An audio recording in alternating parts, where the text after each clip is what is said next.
On this episode of Convincing Idiots, idiot reviews, including Little Demon, Sandman, and an old man rants about the VMAs, and it may not be me.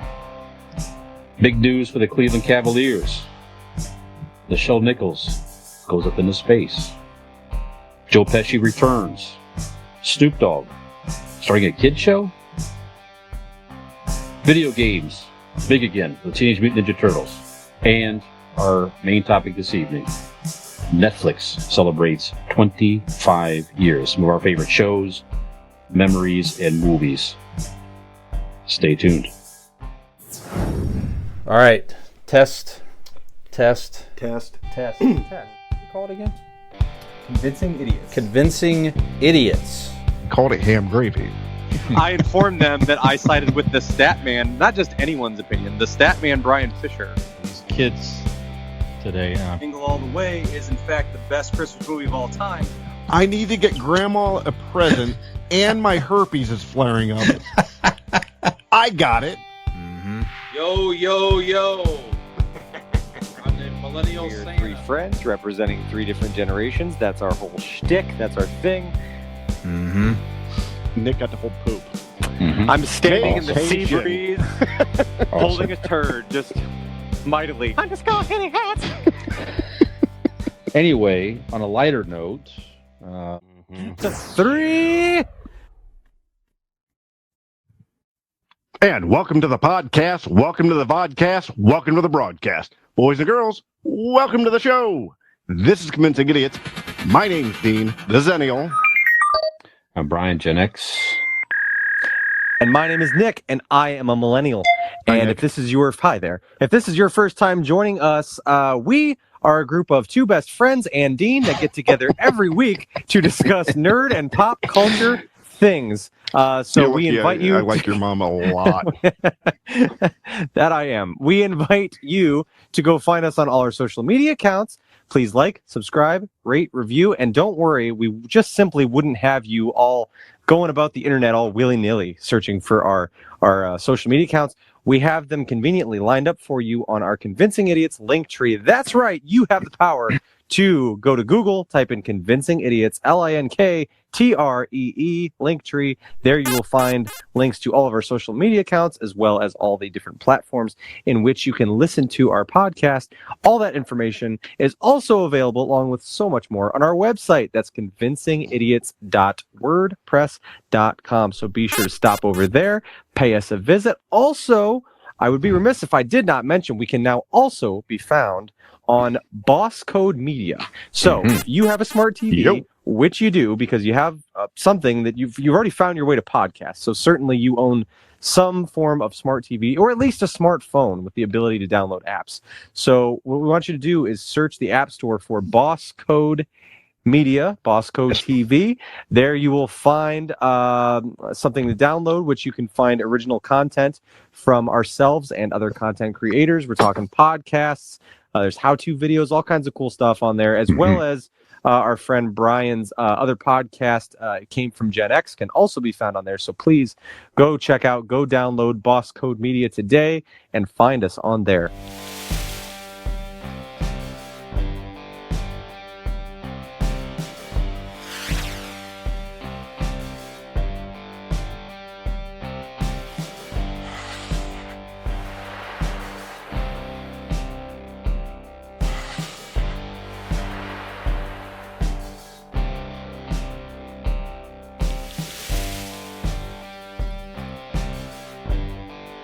So now Are we the side piece, or is it Came From That's Gen X the side good piece? question. Now, because you can make an argument for both.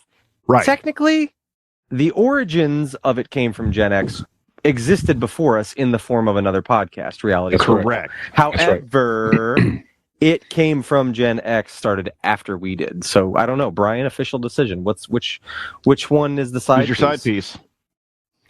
My side piece, they're equal. Is that what you mean? Okay, let's You rephrase that. diplomatic son of a bitch. Which is your passion project? Right. Choose now. I enjoy both for different reasons. I mean, obviously, just, the other It Came From Gen X podcast I've known Keith and Skinner since high school and earlier, literally. Yeah. So it's just a different dynamic. We talk different subjects than we get into, but I enjoy our chemistry and Sometimes focusing on pop culture and stuff like that. So sometimes you got to be a dad and you got to step in, you got to crack the whip, and that's what you get to do here. Yeah, so but that's the dad where would answer. you be? Oh, I love my kids equally. Like if we ask Nick now, I won't. But he can answer which one of his kids he likes the best. It depends on I the won't day. ask him. I was gonna say that it changes, but sometimes, there's he can days answer it. where it's one over the other. Yeah. So they're just different. That's all. I get to talk more on this one, probably most of the time, believe it or not. So Really? yeah. So there's nobody interrupting you? It's just different. That's all. Just a different dynamic. All right. Well, to find out how different it is, after you download this episode, go listen to It Came From Gen X. They do a fantastic job over there as well. And then, by all means, go into the comment section and tell us which ones you like better. Yeah, I like that. You've been a judge. You do what Brian couldn't. Right. So, all right. Well, now that business is out of the way and this the inaugural segment of Let's Watch Brian Squirm is now under our belt, I would like to move on with asking how you both have been since I last spoke to you. So, let's start with Dean. Dean, how have you been? What have you been up to in the week that has passed? Golden. No, but yeah, I am. I'm fantastic, great, and super. Got to see a little bit of baseball from a bunch of 10-year-olds. Nice. That's fun. Nice. You know, my son Carter scored a run. He slid into home plate and beat the tag. And solid. Yeah, he's doing well. He's really coming along. I mean, especially for this being his quasi second season of baseball ever. Like before he started last fall, he didn't even touch a baseball. Like he had no interest. He probably never even seen what a baseball looked like. You know what I mean? I mean, I'm exaggerating, but you get it. What kind of father are you? No, I tried, and like he just showed no interest. Unless it had a goddamn screen on it, he had no interest to look at it. Can we play catch, Dad? Can't you see I'm drinking? The iPad's right fucking there. I'm a professional father. I can drink and play catch at the same time. Oh, there you go. Yeah. I mean, I thought that's like that comes with fatherhood. You learn how to do that. Yeah. With a cigarette hanging out of my mouth. Drinking a 40. There you go. Drinking a 40. So you're a different kind of dad. I'm a different breed.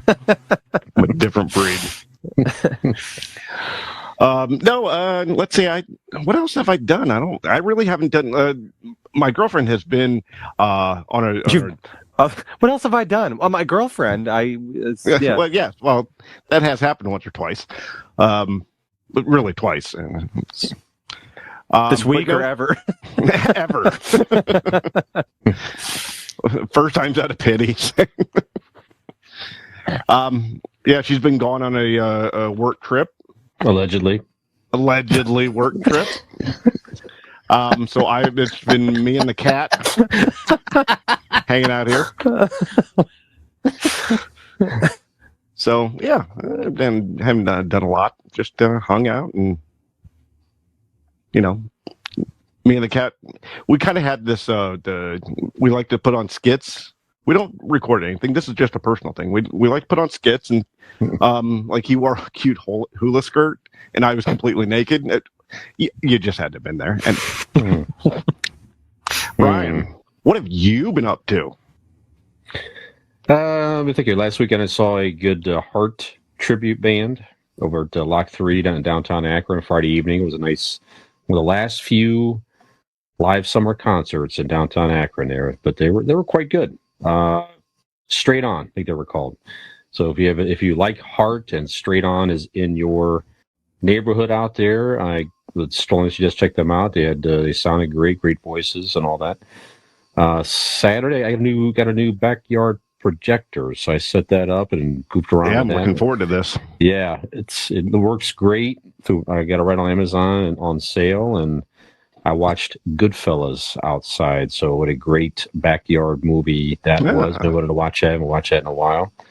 And Yeah, Sunday, I had an aunt and uncle come in. My mom's younger brother and his wife came in from out of town. Went out to Wolf Creek Winery. Great time out there, very relaxing. And then over to Marie's Pizza in Wadsworth. Great Italian food and service and all that stuff. So, and it was fun to see my mom and aunt drunk, frankly. So that was kind of fun. Sure. Yeah, just goofy and just wine buzz. That's all. It's fine. There's Yeah, nothing obnoxious or anything like that. Just a nice time with them in the afternoon. So that's it. Nice weekend. Oh, one Shit thing face, falling face first into vats of grapes, all that. Yeah. Well, one thing I did want to mention, actually it ties in with Brian, because Brian and I got to hang out a bit yesterday. Yeah, trivia. Did trivia down at Ignite Brewery.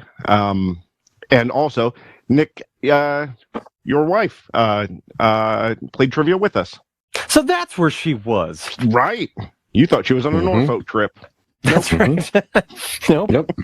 Nope, she was with us losing at trivia.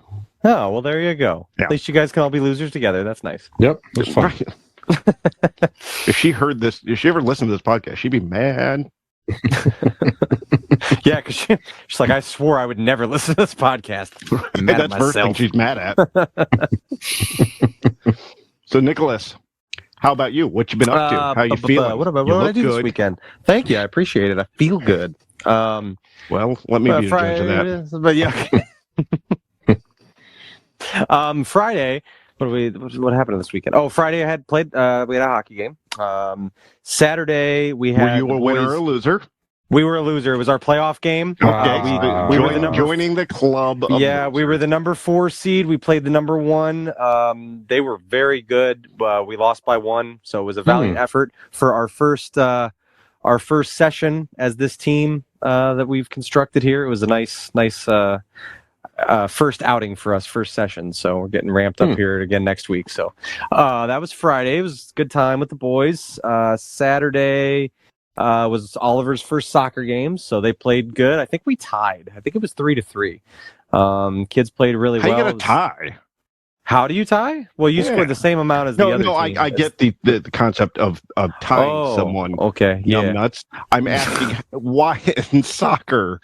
How can you? Why do they let you just tie? Couldn't you just go like another or?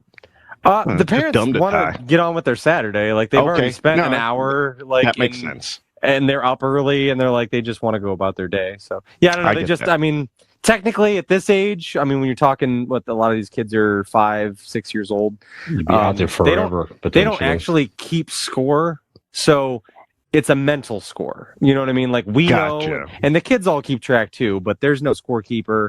There's nobody taking any information down. There's no record or anything like that. So it's when it's over, it's over. That's just understood. But you know if you won or lost, basically, or tied. But now the kids played really well. And then Saturday, my mom and my stepdad took their camper out to Lake Milton. So we went out there. It's a very nice campground that they go to out there. Very, very nice swimming area, all that stuff. So it was kind of a nice little farewell to summer kind of weekend for us. It was, we did the outdoor things. We swam, had a fire, all that fun stuff. Spent a lot of time outside, so it was cool. Sunday was just yard work and recouping and all that stuff, just recharging the old batteries. So that's about it. Nothing too crazy. You hook like battery up to your nipples, like car battery up to your nipples to recharge. Yeah, how do you do that? Get you going in the morning. First, you gotta wet it. And also I did hear some feedback from a listener who wishes to remain anonymous, and they were saying they enjoyed the podcast, but then they go, but I have to ask, why does Dean always have to make everything about cum and jizz? And I I said, first of all, that's a fair question. I'd never noticed the pattern quite so blatantly, but he's right. He's always something about painting walls and things like that. So, but yes, this particular listener that I will reveal to you off air was asking why I honestly don't know who you're talking about. Like this isn't the fourth. I don't know who you're talking about. This is the first time I've heard about this. Mm-hmm. And you say the third time you've heard about this? No, the first time I'm hearing about this. And to this listener, I get what you're saying. I hear what you're saying. And my response is swallow it. I don't give a shit. Anyways, Yes. So that was the.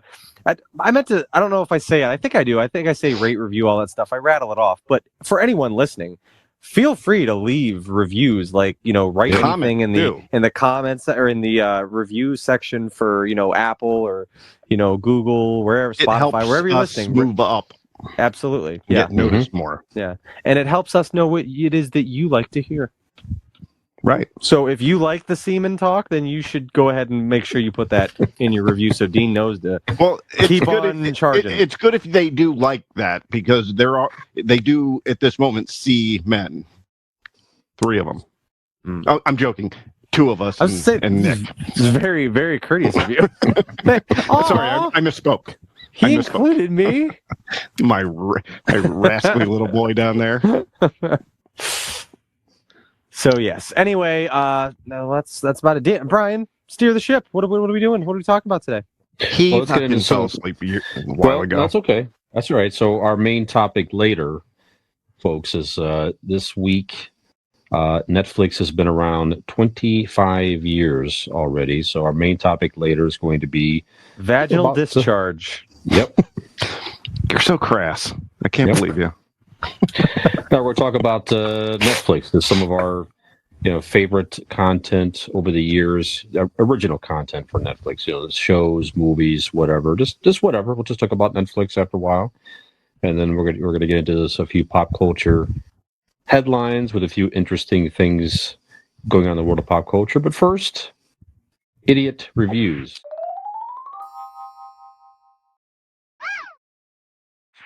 So, have you seen anything interesting or idiotic or otherwise over the past week? Yes. Nick, why don't you start? Me? Did you say me? Yeah, Nick. Yes. Why don't you start? Well, I'm glad because Please try to pay attention. I have seen some shit. Okay. I can tell in your face and your eyes. I have seen some shit. You've never gotten that close to the camera, dude. We're now on boss code. People are going to be really seeing this. Don't scare the people right off the bat. And this just in, we are no longer on boss code. Right. Okay. So Nick went close, and now we're on. I have seen some things. I'll start off with I've seen a movie and 3 shows. So I'm going to start with there. The movie I very much enjoyed. I believe it's a Hulu. It was on Hulu that I watched it. I believe it's a Hulu original. It's called On the Count of Three. It is, I believe it was produced and starring in it is Gerard Carmichael, who we brought up before. I brought up his stand-up specials and when he hosted SNL and things like that. He's rising through the ranks pretty quick here and a nice young up-and-comer. But I really like everything he's done so far. And in this movie, it's very, I'll lay it out this way. It is a very, very dark dramedy, I guess. It essentially, On the Count of Three, is about 2 best friends that decide that they're going to kill themselves together. And they kind of have this plan of how they're going to spend their last day or their last whatever and the things that ensue. But like I said, it's very, very dark, obviously, as that just kind of painted a picture for you. Definitely, it's a drama. There's definitely a lot of funny scenarios and things like that. The dialogue is very humorous, but also very, touching and very, just an interesting movie. I really can't liken it to too much else, but it is. It takes you through a day in the life of these people and kind of walks you through, some of their trauma and their day-to-day stuff that they've been carrying and how they got to this point. And I really enjoyed it. I thought it was just fantastic. So On the Count of Three, I believe it's on Hulu. That's where I watched it. We were going to do that, Nick, on our 200th episode. We were going to do that same thing. Dean was going to go first. Uh-huh. Right? Right. Then you and I, Nick and I were going to follow. We go together if we feel like it's still necessary after part A. Yeah, so just 200 episodes. Stay tuned. Keep watching. Mm-hmm. It'll be a Facebook Live. We get to 200 episodes. I'll probably really need to kill myself. Dean first, and then probably fairly likely Nick and I will probably go. Yeah, it is. I'm done. You guys put the gun down. I don't need you guys following my ass. We'll be right behind you, man. Probably just. Yeah, are you guys really doing this? Yep. Yeah. We're really gonna do it. Yeah, you do you, boo boo. We were behind you. Okay. Yeah. So that was my movie. Three Good. show, actually, kind of 2.5 shows. No, 3 shows, 3.5 shows. So I watched. Well, it's almost like this is basically this podcast has become a bit of a banner for this show. I finished Only Murders in the Building, the season finale of that. Yes. Very good. Fantastic, so good. Don't Have you spoil guys- it. I just Okay. started it. It's Okay, good. so you'll be very happy with the ending. Mhm. I'll just leave it at that. Okay. We've mentioned it before. We've already talked ad nauseum about the show. We all love it. It's fantastic. So go check that show out. I also watched the other night. I watched the first 2 episodes of a show called Mike on Hulu. It's Mike Tyson. Mike Tyson Mm. I biopic tried. series, I guess, or whatever. But you tried. Yes, I got. And you didn't like it? I was halfway into the first episode, and the kids came in the room, and Oh, okay. it was just F this, F that. I'm like, all right, I guess Yeah. Turn And the- it is turn this off. there again. There's a lot of like really like graphic shit in it. Obviously, pretty interesting the way they did it. But the guy that plays Mike Tyson, just to set it up, this isn't giving anything away, but it starts as like Mike Tyson is telling you his life story, but he's at one of his like a live. It's a show. one-man show. Well, like a one-man show where, but the guy's on stage as Mike Tyson in present day, and man, does he have his mannerisms just fucking he does. nailed. I mean, just the way he talks and holds his hands and the way that, like, the voice, he's fantastic. And then, it takes you through his childhood and getting into boxing, training, all that stuff. Fantastic. Every actor that plays him from a little boy on up is just, great. And it's very touching. Also, once again, a lot of really heartfelt moments, a lot of really sad and touching things, but also like very funny, that has that Mike Tyson touch to where it's kind of really self-aware and like he's, kind of poking fun at things throughout it. But yeah, that I've really been impressed. I think the 3rd episode just came out today, so I haven't seen the newest one that came out today. But that's really good. Last night I watched the first 2 episodes of the new Beavis and Butthead on Paramount, and I was very impressed. Like, I don't know if it was the fact that there was some jazz cabbage involved or not, but one of my favorite things. I'm waiting for a text. I'm waiting for that text of some login information.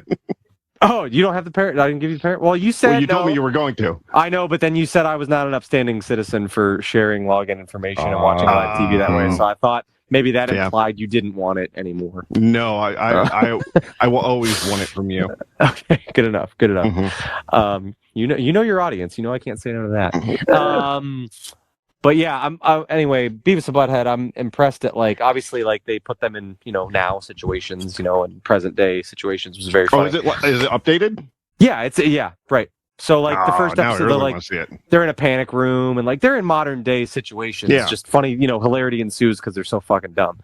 Sure. But my favorite thing that they updated about it is, like, before they used to sit there, the cutaway scenes would be them watching music videos. Now they watch YouTube videos, which... first one, smart. the first one didn't. I was like, I see what they're going for here, but I just don't think this. I don't know if this part's gonna work, because the first one I didn't think was very funny, but all the rest of them after that were great. Like, they're watching YouTube videos and commenting and things like that, like they used to do on music videos, right? But it's to YouTube videos and various things. It's actually really, really good, really clever. Okay. So, of the first 2 episodes of Beavis and Butthead on Paramount that I've seen, I really liked it. And then I also did watch the first episode of She-Hulk, and I gotta say, I liked it. I thought it was good. It was entertaining, all that good stuff. It reminded, like, if I was a bigger fan of the character, I doubt I'm going to continue to watch it, because as far as shows that I want to watch and have to make time for, it's probably not going to make the cut for me, but that doesn't mean it's not good. And I mean, I played up a little bit, but like Falcon and Winter Soldier, I watched 3 episodes of that, and it was good. It was entertaining. I just still was not finding myself becoming invested in the characters. So She-Hulk's probably going to be like that. Maybe if I'm doing something and need something kind of on that I'm halfway paying attention to, I might flip it on again. But I did think it was good. So if you're like a big Marvel fan and all that stuff, and you're going to, consume any Marvel content that they put out and all that stuff, or you're a fan of She-Hulk and you've been waiting for that, it was very good. I did like it. But I don't know if I'm going to like stick with it, just because like I mentioned before, the character doesn't really have that pop for me. It was very entertaining. I liked that. I thought it was funny and good. So that's about it, though. Brian, what did you see? I saw a couple things last evening and today, actually, earlier today. I saw the first 2 episodes of a new animated series on FX, also streaming on Hulu, Little Demon. So this is about it's Danny DeVito and his daughter Lucy DeVito. So Lucy does the voice of the girl who's basically the Antichrist, and Danny DeVito does the voice of Satan, who's just a normal-looking dad. All right. Aubrey Plaza is in this as the I love mother. her. That's how. Yeah, me too. Yeah, Big fan. she's very, very, very good. She on Parks and Rec, you might remember. A lot of good voice talent. It's Phil Lamar is in this. Even he's been on 1,000 things. Yeah, but it's just good. Kind of a dark, not for kids, but it's kind of just a dark comedy. Like I said, she's an Antichrist, so the devil's her father, and mom's a immortal, but she can cast all these spells and stuff like that. Anyway, just interesting. So it's like the dynamic of a split up couple with visitations and stuff like that, and one happens to be the devil. So, and Danny DeVito's he's just great and everything anyway. So him and Lucy, great again. This good. If you ask my fun ex-wife, we have that same dynamic. There you go. So 20-some minute episodes, definitely worth a watch. Check those out. You can stream it on demand on FX app or again on Hulu. And I started to watch on Netflix the first episode. I had to go back and rewatch it. What was the name of that, Brian? Again, I'm sorry. Little Demon. Little Demon. Yes. Okay. Teenage Girl is the Antichrist. And then on Netflix, I've learned I tried to half watch it while I was working on some of our videos and stuff like that. Just I can't. It couldn't do it. It's just I need to pay attention to it. You sure do. You stop being distracted and get to work. That's right. That's right. That's right. The Sandman series on Netflix. So it's based on a graphic novel. Just the premise basically is this guy's a wizard, mortal wizard. He tries to capture death, conjure up death, and capture it so he could be, basically, I guess, try to become immortal or whatever. As old as you are, aren't you doing the same thing at this point? That's trying to capture it. That's right. Capture it before it captures you. Well, I may or may not have death in my basement right now captured. So, it's not the only thing you have captured in your basement. That's right. That's right. Yep. That reminds me, I got to take some water downstairs. You probably should get on that. Yeah.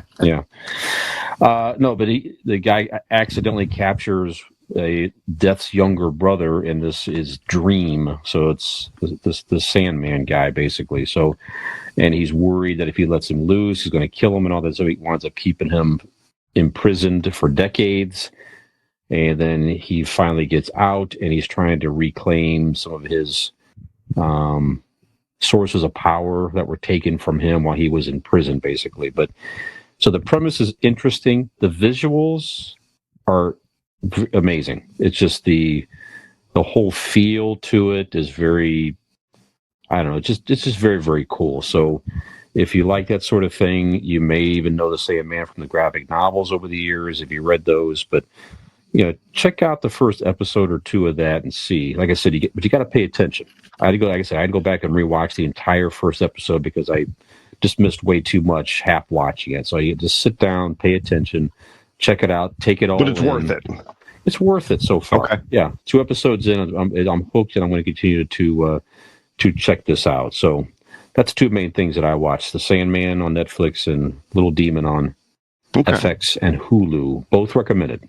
Nice. Dean, how about you? All right. I have a list, but I'm going to run through them. I'm not going to comment a whole lot because the main one that I want to talk about, I took notes. Okay. So, all right. So first thing I watched this this fella. He was like an insurance salesman, and he was like saving people so much money. Every time he talked to somebody, so handsome, like movie star handsome. I figured. I think the character's name was Aaron Blake. Aaron Blake. That sounds like it's such a good show. Blake Insurance. Let me tell you here, guys. Blake Insurance is an Erie insurance agency located right here in Barberton, Ohio. They provide auto, home, renters, and business insurance with honesty, decency, and affordability. Erie Insurance is above all else in service. You want to call 234-571-5359 or visit BlakeInsuranceLLC.com for your free 5-minute quote today. And when you do, tell him that his TV show was recommended by us convincing idiots here. There you go. All right. Actually, I could keep the glasses on because I do have shows here. Okay. It was weird. It was fun, but it was on, I think, AMC. I watched Teen Wolf with Michael J. Fox, which I haven't seen Oh boy. in many years. Oh. That really could have been one that we watched in your backyard, Brad. I mean, it was really fun. It was a lot of fun. Seen it in years. How was it rewatching it? It Did was hold good. up? It's one of those like you're beat to beat because you watch it so much as a kid that it's almost like a song. Like I remember the lyrics to this, and you start singing along, even though you haven't heard this song in years. Same thing. It was a lot of fun. Again, like you guys, Only Murders in the Building. I just started it. We're like 5 episodes in, so maybe about almost halfway through. Mm-hmm. Season 2 or 1? Season 2. Okay. What a great show. Again, there was a reason. Go back last week's episode, everybody. There's a reason we gave Martin Short his flowers. Mm-hmm. It's just so good. I mean, he literally has me laughing out loud. I don't really do that often. I mean, for like TV shows. I mean, especially like on this one. But all right, so or life also, in general. Or life. That's right. Not a fan of the laughter. Mm-mm. It's distracting. I did. I'm caught up on She-Hulk as of today. Okay. You saw the new one today? Yeah. Mm-hmm. It's so there's so much like meta stuff that they do with it's very interesting. It's different than a lot of shows. The CGI for her still is a little unnerving. It's not perfect, but the fun cameos that they do throughout, it's worth it. I think it's again. I don't think it's going to shake the Marvel Cinematic Universe here, but it's fun to watch. So I recommend it. Yeah, I haven't seen the new one today yet, but I read where they're setting up also that future. I think it's the Thunderbolts movie. So it's basically like the Marvel version of Suicide Squad, kind of, where they have villain. So the rumor is Elaine from Seinfeld is going to be part of it somehow. Yeah, like from Hyde. Yeah. And then there's rumors that Tim Roth will be there as Abomination, and as Tatiana, who made an appearance in the courtroom. Cool. The first episode with She-Hulk, and some others as well. So it'd be interesting to see if have you not watched any of it, Brian? I've seen the first 2 episodes. I haven't seen tonight's yet, so I enjoy it. Okay, watch the third one.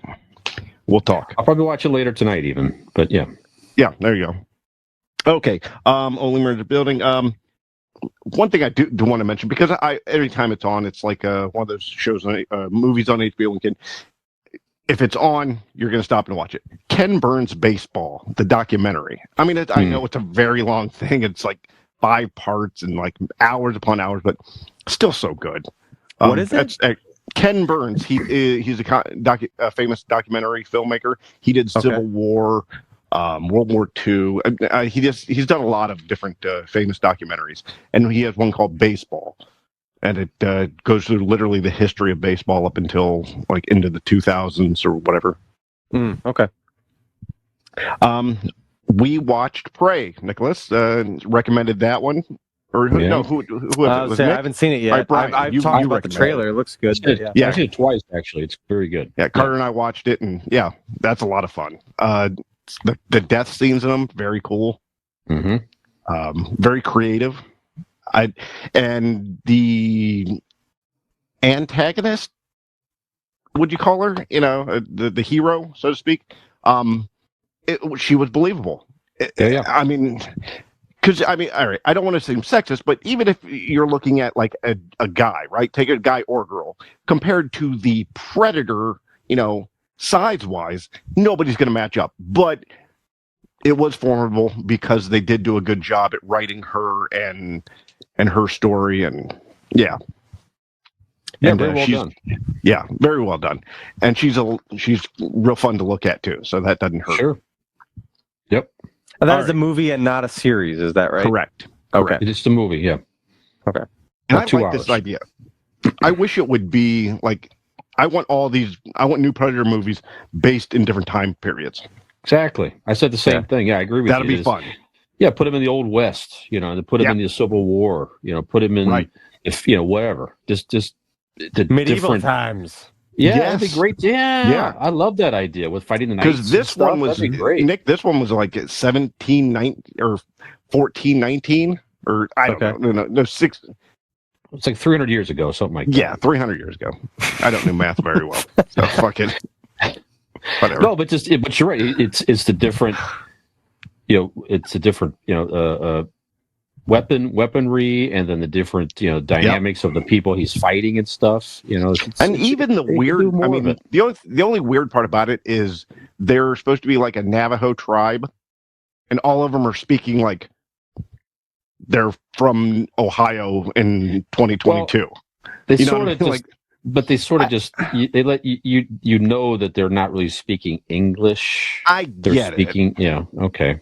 I get it, but it's still a little. I mean, plus It's I either wouldn't that have or wanted to read the whole subtitles time. anyways. Yeah. What do you want? Subtitles. Precisely. Right. Correct. Yeah. Okay. Now to the main event, gentlemen. I was flipping around the channels. It was Sunday night, and I came upon what I thought was extinct. I did not think they made such things anymore. I thought this thing had gone away with the dodo bird. This was the MTV Video Music Awards. Oh yeah. Mm-hmm. Now, MTV, I can't I wait for this review. I precede MTV by 7 months. It was August of '81. I was born January of '81, so I precede MTV. We are the same age. So you spend all your time and you watch. I wasn't even a biggest fan of the movie awards because the whole celebrities going on stage. It's not my. It's a little annoying. But you know what? I flipped on and I saw Snoop Dogg and Eminem being cartoons, singing as cartoons. I'm like, well, that's dumb. So I turned it off. My girlfriend comes in. She's like, well, hold on. Turn it back. I want to see it. So turn it back on. I ended up watching the majority of it from then on. So I don't know if I came on in the beginning, middle. I don't know how much was played before this. So that is where I started. And I took some notes. Some of these are incoherent because after she went to bed, I may have did a little jazz cabbage as well. So that mixed into the situation. Let's start. VMAs. Have to read my writing. Oh, Is Red Snoop Hot Dogg Chili melting? Peppers. No, I didn't. Oh, It's okay. not that strong. Oh, okay. Okay. Yeah, it was enough to make me think. Okay. Red Hot Chili Peppers is very sad to watch. It's like it looked like a bunch of dads from the cul-de-sac got together in a garage and said, "Let's still jam, man!" Like they're dressing like kids, but they look their age. It was just sad. I did watch their performance. They sounded great. Like They sounded still good. sound. I mean, they sound exact. The song they performed, the new single that's out. I mean, sounds exactly. as it does on the sounded radio. good, but visually, it was a little rough to watch. Yeah. But speaking of visually, Cheech and Chong comes on. And holy, did you know? I think I wrote this down. Do you know Tommy Chong is I thought one of them 81 years old? died. Yeah, No. Tommy Chong, like he was sick for a while, but he looks great. Yeah. 81 years old. He looks younger than Cheech Marin, who is like 75, I believe. But they look great. They sounded great. They weren't like, how some of the older comedian celebrities might be a little slower, on their beat, but they sounded great. They look great. That's fun. I haven't seen. I know you still have videos and stuff. You have a TikTok account, if I'm not mistaken, but you can still find them out there Really? on social media. Yeah, I believe so. Yeah. All right, so yeah, you got to think that, but the Red Hot Chili Peppers, you got to think somebody at this point can go, my grandfather is part of the Red Hot Chili Peppers. Yeah, Sure. in theory, yeah, Well, absolutely. right. Yeah. Right? You got to be in their 50s, right? Well, they're in their 60s. I'd say that 60s? because I looked it up. Yeah, Anthony Kiedis is the youngest at like 59. The rest are in their 60s. Wow. Wow. Flea is 60? He may be 61. I mean, don't quote me, but I think if I remember correctly, again, by this point, I may have. They all look know. really fucking good for their age, though. No, like they they don't. look No. great. Anthony Kiedis looks like he should be fighting He-Man. He is ripped, man. He's in great shape. So was what was that guy, the famous like punk rocker? Flea's 59 years old. Iggy Pop was always yeah, shredded. Iggy Pop was shredded. I always thought they kind of looked alike, Iggy Pop and Anthony Kiedis, a little bit. Like they could be related. But yeah, Anthony Kiedis' face, I mean, he looks, like he should be fighting He-Man. He looks like was rode hard and put away wet. Flea's going to be 60 in October, by the way. October 16th. He's going to be 60 years old. There you go. Okay. Yeah. Yeah, like the fun part was the drummer doing the flip in the air and missed it. I saw that, yeah. I watched their performance, and I watched the Nicki Minaj, because she was the Video Vanguard recipient, whatever award. So they did a thing where she also hosted, so where they went through all of her hits, and like she did one long performance of like little snippets of like all her hits through the years. That was pretty cool. But I didn't watch the actual like awards themselves. One of my notes was, I do not know what the fuck Nicki Minaj is saying. That's all. Oh, okay. Like she was talking, but she was saying a bunch of words I didn't understand. Yeah. And that's when I started. Yeah, that's why I felt really old. But like I do not know what the fuck Nicki Minaj is saying. Yeah, but Anthony Kiedis also was reading off a teleprompter while he was singing, so that's sad. And one thing I did notice about today's artists, that they all love to dance. Like everybody's doing a choreography dance. It's like the only thing left is boy bands, and a lot of Korean boy bands at that. Yeah, I noticed. The K-pop scene is blowing up. Sure, and people love them. Mm-hmm. Sure. So good for Korean K-pop. Is that what they call them? Yeah. K-pop. Yeah, good K-pop, for them. Yep. They're just dancing and boogieing away. That was, if I may interject for a second, there was one of the they do watch one music video on one of the Beavis and Butthead things that I've seen, and it was a BTS song that came up, and Beavis gets excited immediately. He's like, I love this song, but it's like, what? Like the whole time he's just ripping him for liking it, but like, yeah, it was that was pretty funny. Them watching a BTS music video was pretty good. Sure. Well, that's actually in my notes too. I wrote here, Dean doesn't understand the K-pop of it all. There you go. And then, to be fair, Dean didn't understand the MTV VMAs in 1997 either. So. That's true. That's true. My next one is Lizzo. Yeah. Lizzo is something else. I love Lizzo. Yeah, she's Brian, do you have any idea who Lizzo is? Yeah, she's the larger lady performer. It just seems like empowerment songs and stuff like that. And I didn't know she got weight, but go ahead, Brian. Yeah, okay. But she got in trouble recently. She got in trouble. Talked about this on the Gen X podcast, actually, but she got in trouble for alleged ableism or something like that, where she used the terms. That's all right. She used the term spaz in one of her songs. Yeah, got a big deal. Yeah, it was a song with Beyonce or whatever, and I was like, yeah. I mean, I get we're being sensitive to certain things, but I think that's going making fun of somebody with a handicap is what that means. Because if you call somebody a spaz, it means that like you're making fun of somebody that is spastic or whatever. So I'm like, all right, that's a bit right. much. Yeah, she's a fun performer. She hosted SNL this year. She was funny, and I thought she was adults. Yeah. All right, and the last thing I have, well, there's one thing I wrote at the top here. Oh yeah. All of the state. Did you like? There was like 10 stations playing this thing. The VMAs? Yeah. Really? There was even Channel 6, like local, was playing it, like all of it. So just for fun, I wanted to give them the rating, so I chose the country music station to watch it. So what the fuck? CMT was playing the MTV VMAs? Comedy Central Wow. had it. Yeah, it was all across the gee. board. Really?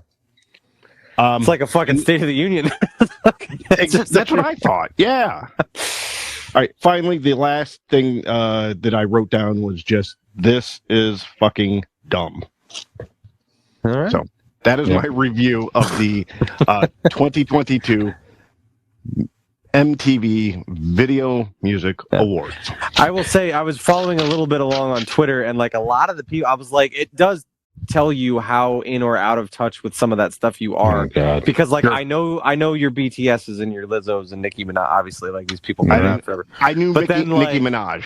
That was And then I'm like, there was somebody won an award that was for, and like people were going nuts, and I'm like, I've never heard of her. She's from some, I don't know what, I don't even remember. It was from some country, some other country that everybody was going nuts for this. well. What this is the girl. BT? And I'm like, I don't know who that is. I've never heard of her before. Was it one of the Korean girls? Because this Korean girl won, and she was part of this K-pop deal.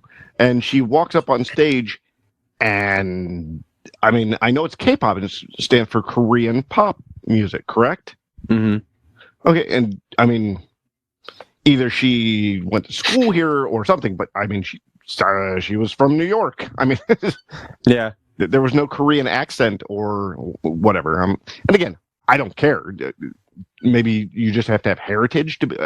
How do you call yourself K-pop? That's my question. Probably, if you like, honestly, if like if there was a name for German pop, David Hasselhoff is like king of that, whatever German. You know what I mean? Like, I think all you have to do is really be successful and get like a start that, like, if you're in that genre and you're in that atmosphere, that doesn't. You don't have to be from somewhere to be popular on a certain music chart. No, I understand that, but I thought K-pop like you had to be from Korea, because like everybody in the there was like whatever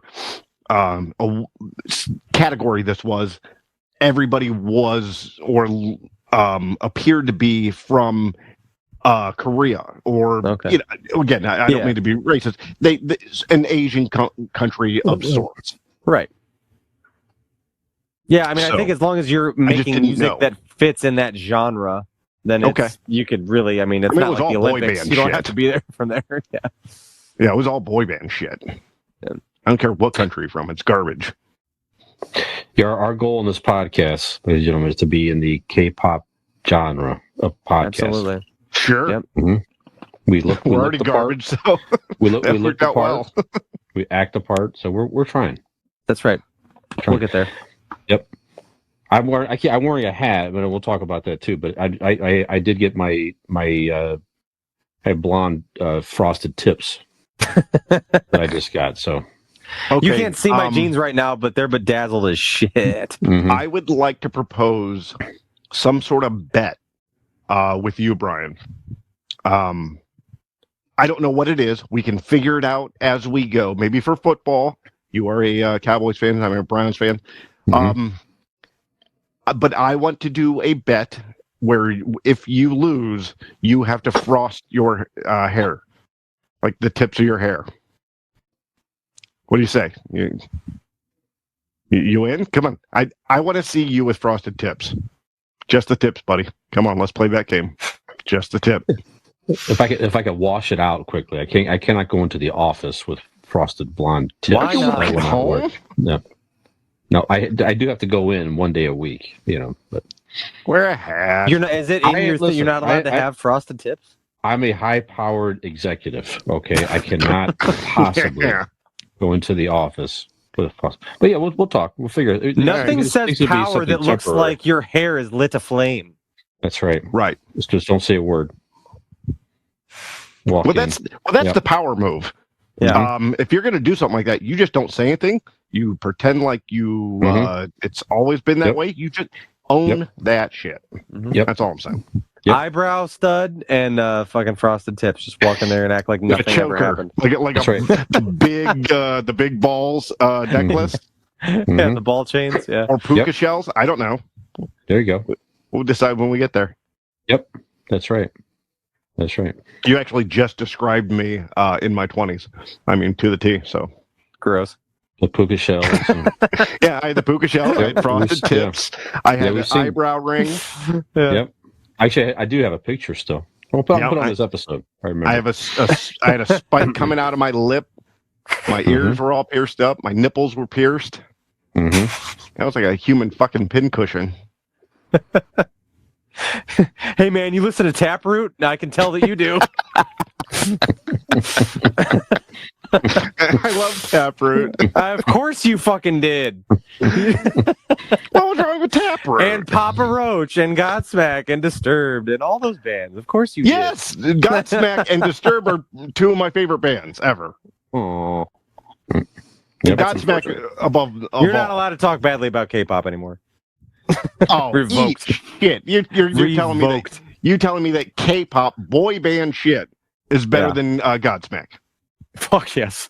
You're high. Oh. He goes, yeah, but that has nothing to do with this That's argument. beside the point. All right, Well- yes, that is what I had watched, gentlemen. Okay, very good. We may not agree if the VMAs are still worth watching or if Godsmack. I think we're in agreements that they're not. Okay, well that's fine. I think Well, that's between good. the three, but I'm pretty sure we'd probably agree to that. Well, we I may don't not want to agree. speak out of That, school. we definitely may not agree if Godsmack and Disturbed are two of the best bands that ever lived. However, Thank you. I know one thing we agree on is that you can get a quality tattoo at one of our sponsors, Golden Heart Tattoo, gentlemen. Scott Oswald has done work on all of us. Great artist. Go look them up on Facebook, Golden Heart Tattoo, or give them a call at 234-706-2982 to schedule your appointment now. Scott's appointment book fills up very quickly. Get in there while you can. Email the studio, goldenhearttattoos.com. Get on their books. Get some ink before the year runs out. There you go. There's something there. I got to keep playing with that. If ink runs out, something, I got to keep messing with the tagline. The ink there. runs out, you die. Golden, that's right. Golden Heart Tattoo. Oh, that doesn't work at all. All right. All right, guys, we'll take a break. And we're going to come back, talk a few pop culture headlines, and then we'll get into our main topic this evening. Netflix. Been around for 25 years already. Almost as long as Nick, Almost. actually. We're getting there together. So if you're just as curious on what this main topic actually is, stay tuned because I'm going to find out with you. That's right. Be back. Yo, listen up.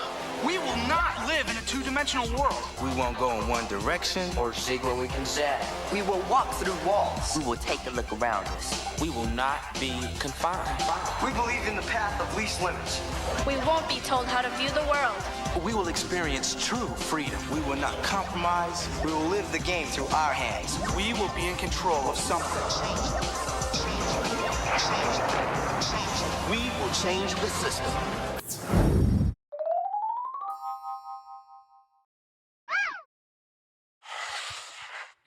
Welcome back to Convincing Idiots. Pop culture headlines, gentlemen. So I'm wearing, as you can see on video, if you're watching Boss Code Media Network or YouTube, you will see that I'm wearing a Cleveland, you know what this hat is if you're not in this area, but it's a Cleveland Cavaliers Stands hat. for- I think everybody knows what that. Well, not, I don't know. I guess if you're not a basketball fan, maybe not. Sure. But as you mentioned, we're in the Barberton area, which is about 40 minutes south of Cleveland, Ohio, beautiful Cleveland, Ohio. And our Cleveland Cavaliers definitely showing some improvement in the role of NBA. They missed the play-in game. They played in the playoff play-in game, I'm trying to say, last season, but unfortunately had a couple of injuries and just did not make it. And it was They one of those lost things where both, didn't they? Because they were in a position where even though they lost the first one, if they would have won the second one, they had two chances, but they lost both. They lost both. Yeah. And around here, it's like, man, if they just had that, they got a lot of young talent. it's like, man, if I could just bring in somebody and take the team to another level. And then there's LeBron James, who everybody knows, who grew up in Akron, Ohio, in this area. Then he played for Cleveland and helped win them a championship in 2016.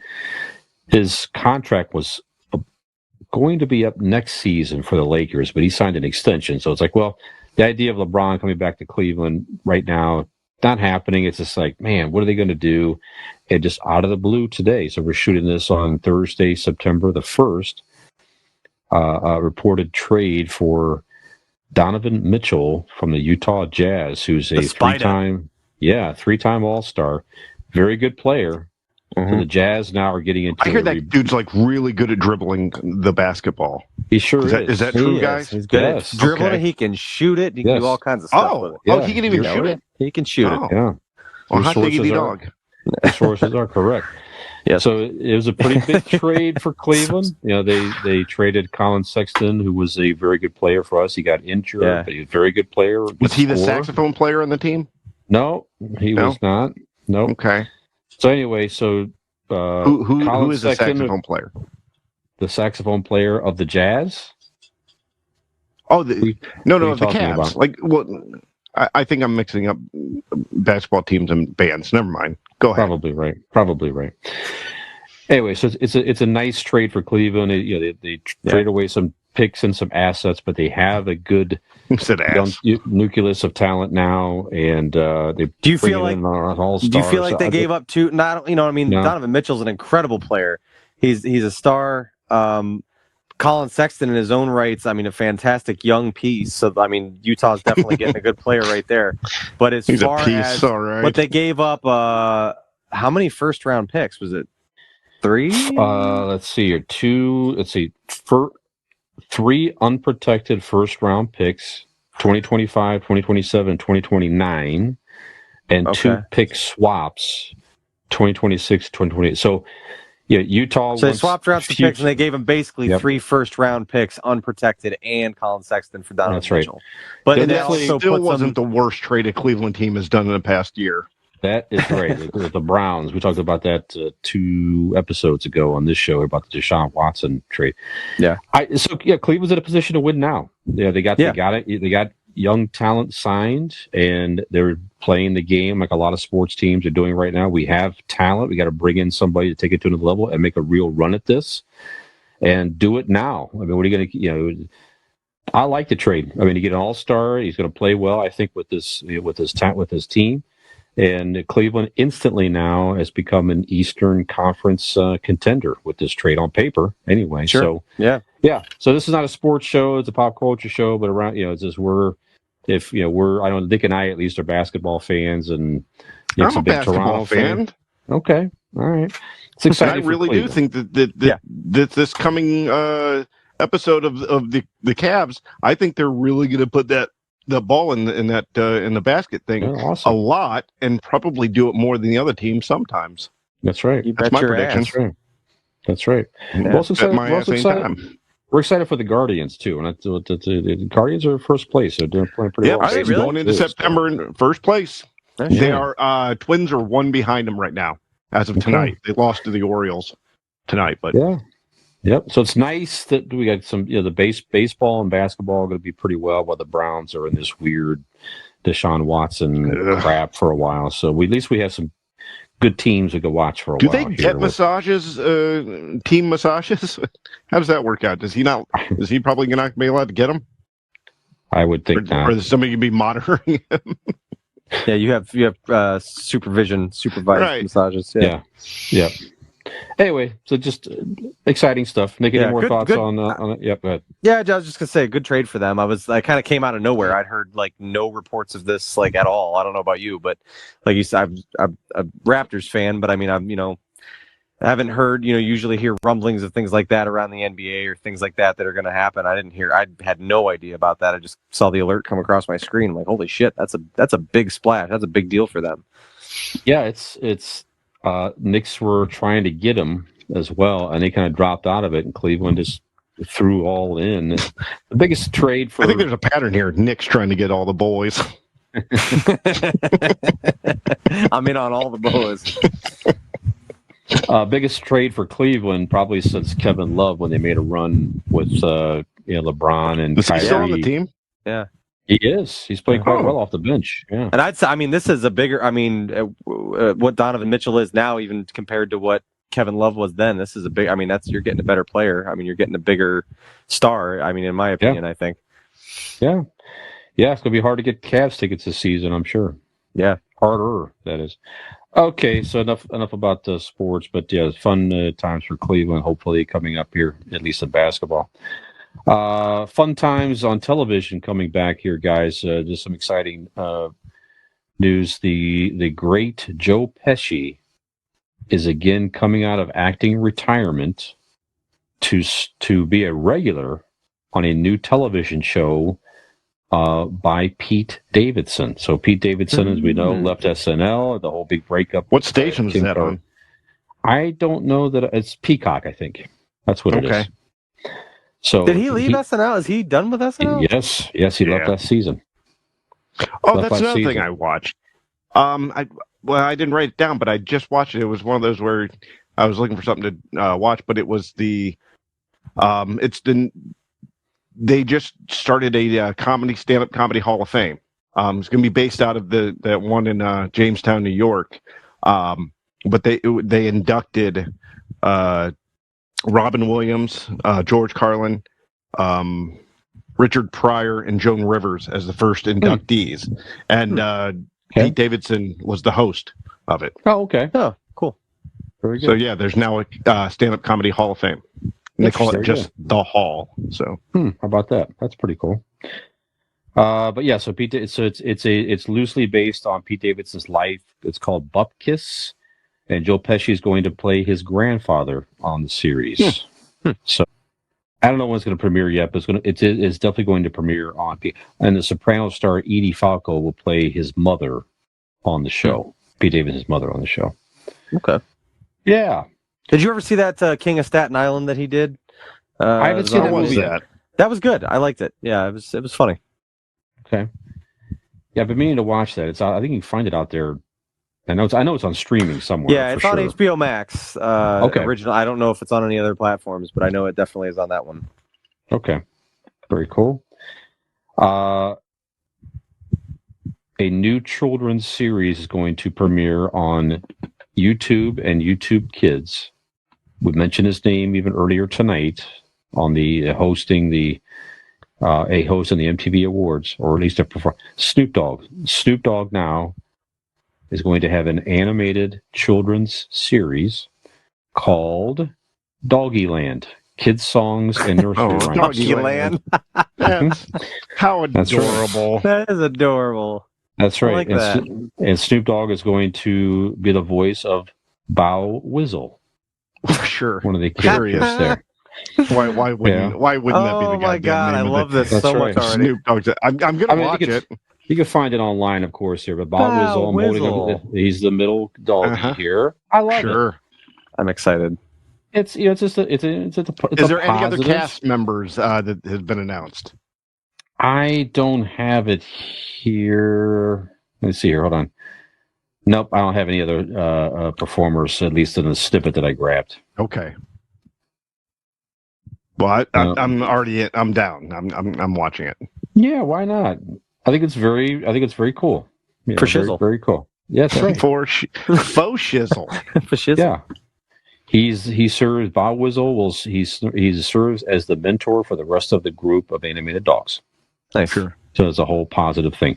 Yeah, barks a lot, yap yap, chow wow, and wags. Chow wow. Chow. That's awesome. I hope I hope his nephew Bow Wow is the voice of Chow Wow. Sure. Maybe. I don't know. Yep. From now on, I had a random thought, and it's my thing to interrupt, so I'm going to do it. I propose a new nickname for Nick is Faux Nizzle. Faux Nizzle. Faux Nizzle. I think that I think that's a good new nickname for Nick. Yeah. All right. Only problem is, the nizzle is already taken and could be misconstrued for another word in which the dog father initially intended it. So yeah. All right. Nope. I got you. I honestly, I'm not lying. I honestly didn't even think of that. Just your name, Nick, and Yeah. okay, sure. Yep. Yep. I think All right. I think Nizzle's promised to not Nick. Yeah. Fair enough. So Fair Yeah, enough. Was it to keep trying Yeah. the nickname? Oh, If anybody listening or watching has any suggestions for nicknames for Nicholas, go ahead and leave them in the comments below of whatever or however you're listening or watching. Isn't my name right. Nick in its very essence the original nickname? Ooh. Because my good. name is Nicholas. Yeah. Very good. Nick is a nickname for You're- Nicholas. Quite literally a nickname. It's a built-in nickname. It's I like that. just built in. Yeah. I like to say one here for Dean, a yap yap. This is going to star on this show. I like that. Yap yap. Yeah. Is that one of the characters? Mhm. All right. You got a picture of Yap Yap? Fits for you too. Well, she's like a young girl dog. That sounds about right. That's Yeah. okay. I'll take Just that the- one. Yeah. What the hell? Just the name. I like the name for you. Yap yap. Kinda Yap Yap. Seems kind of sexist to have a girl dog named Yap Yap. You know what I mean? Like, Yeah, it does. am I right? It does. Maybe. Yeah, you're right. Maybe. Yeah. Whoever thought Dean would be the enlightened one? Look at that. He's coming around. Surprise around every corner. Oh, that is I interesting. think you really learned something valuable today, Yap Yap. Good That's right. job. That's right. Yap Yap's That's a right. better person. That's right. If you quit talking, you Hear might those learn a yams lesson. on Yap Yap. Yep. Quit talking, you might learn something. Yap yap. I'm glad Grandpa Dog didn't hear my joke. I get in trouble. He will later when he edits it.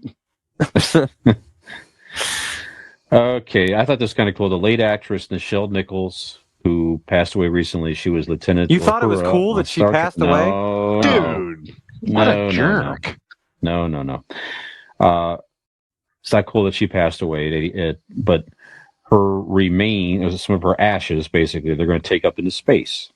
So Okay. They did that with the guy who played Scotty, right? yes, I think they did, and Yeah. also Leonard Nimoy, or yeah. As a matter of fact, he's going to be one of the guys. So other Star Trek cast and executive who have had remains, so it's already happened. He's exactly what you said. So Scotty and the creator Gene Roddenberry. So some of her ashes are going to go up in space. That's So that cool. was pretty cool. Yep. She was also I mean- quite an advocate for the space program as well, to try to encourage African Americans to also join the space program and all that as well. Go ahead. excuse me. I have over the past couple days or whatever since she's passed, Mhm. I've learned a lot about her. I mean, this woman.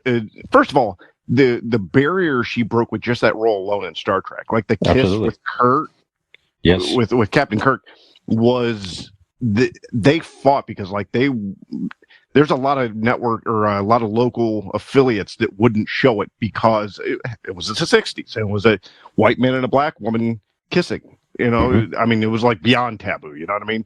That's right. Racist heads were just exploding all over the country. But yeah, like you said, Brian, she was such an advocate for the space program, but also she was a civil rights advocate, Yes. women's advocate. I mean, this woman was, she did a lot of stuff that unfortunately goes under the radar. So, if there's anybody in life or death that deserves her flowers, coming from like our pop culture nerd, what we talk about, it is her. She deserves the flowers, all the flowers. Because what she did, just not for the genre of pop culture or science fiction or women's rights or African Americans civil rights, and so she does. If she wants to be shot into space as stardust, God bless her. Godspeed. I agree. It's definitely a very nice tribute and nice way to remember her as well. I agree with you. Yeah. I have not gamed in some time. So the last video game system I have purchased is the PS3. I had video games. We talked to your girlfriend. Yeah, you have no game. That's right. That is right. That's right.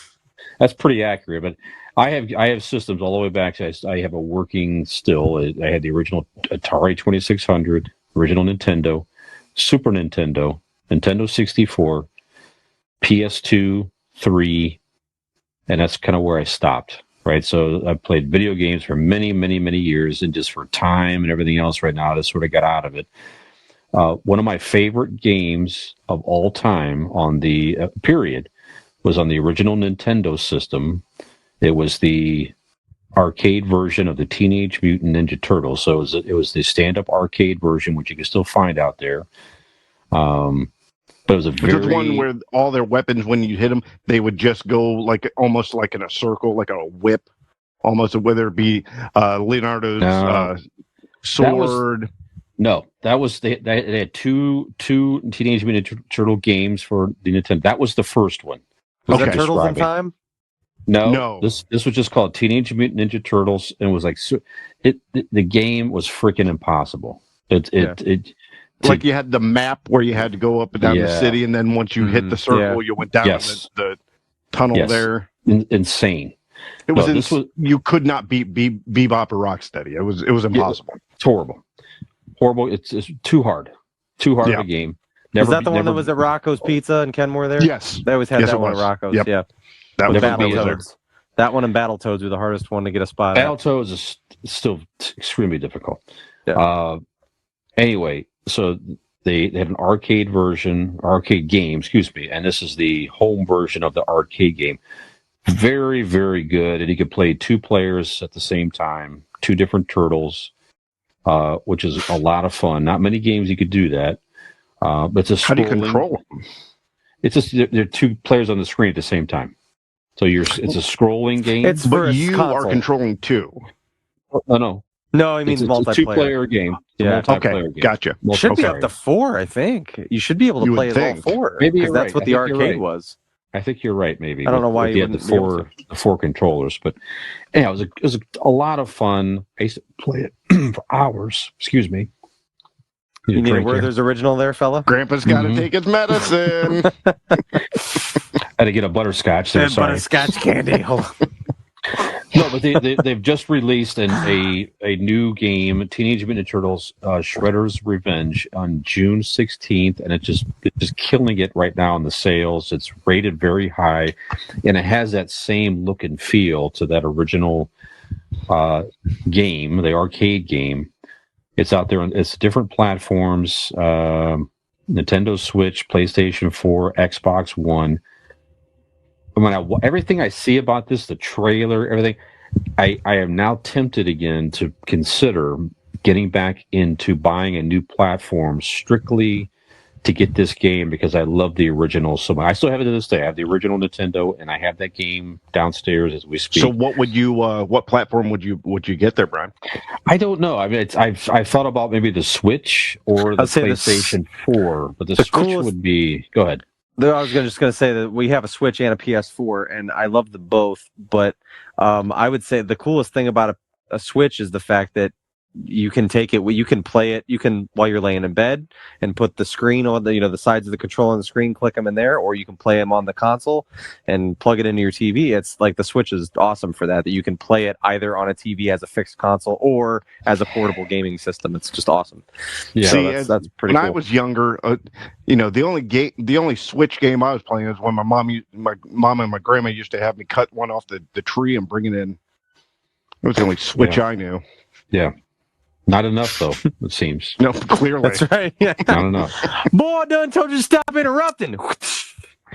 So, Nick, you're a fan of this game. I think you've played this game. And actually, the original arcade game, there's one of those are in the local Sweets and Geeks over in Medina. Yes, that's right. Yeah, they have an arcade. Yes. So...